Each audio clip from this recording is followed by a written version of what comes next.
ப்ளம்மோட niacinamide serum. So ப்ரீவியஸா நான் use பண்ணிட்டு இருந்தது வந்து ஆர்டினரியோட நியாசினமைட் சீரம். அதுவே நல்லா இருந்துச்சுங்க. பட் ஆனா நான் பண்ண மிஸ்டேக் என்ன அப்படின்னா, டெய்லி யூஸுக்கு டக்குன்னு எடுத்துட்டேன். Because first time niacinamide serum use பண்றோம். அதை டக்குன்னு டெய்லி யூஸ்க்கு எடுத்தோன்னே என் ஸ்கின்ல நிறைய சேஞ்சஸ் தெரிஞ்சுச்சு. ஸோ அதை நான் அப்படியே ஸ்டாப் பண்ணிட்டேன். ஸோ கொஞ்ச நாள் அப்படியே சீரமே எதுவுமே யூஸ் பண்ணாம தான் வச்சிருந்தேன். தென் வந்து ப்ளம்மோட நியாசினமைட் சீரம் வந்து நிறைய ரிவ்யூஸ் செக் பண்ணி தான் பார்த்து வாங்கியிருக்கேன். ஸோ அதுலேயும் மினிமல் எம்எல் தான் வாங்கியிருக்கேன். சரி செக் பண்ணி பார்த்துட்டு அப்புறம் பெருசு போட்டுக்கலாம் அப்படின்னு சொல்லிட்டு.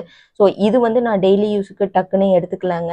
ஸோ டோனர், மாய்ஸ்சரைசர் எதுவுமே போடாம ஜஸ்ட் வந்து நைட்டு ஃபேஸ் வாஷ் பண்ணிட்டு இந்த சீரம் மட்டும் யூஸ் பண்ணி பார்த்தேன். அண்ட் இப்போ வந்து எனக்கு மாய்ஸ்சரைசர் நல்லா செட் ஆனனால சீரம் போட்டுட்டு மாய்ஸ்சரைசர் வீக்லி ஒன்ஸ் மட்டும் யூஸ் பண்ணிட்டு இருக்கேன். எனக்கு செட் ஆயிடுச்சு. ஸோ இனிமேல் என்னோட ஏஎம் அண்ட் பிஎம் ரொட்டீனுக்கு ரெகுலராக யூஸ் பண்ணிப்பேன்.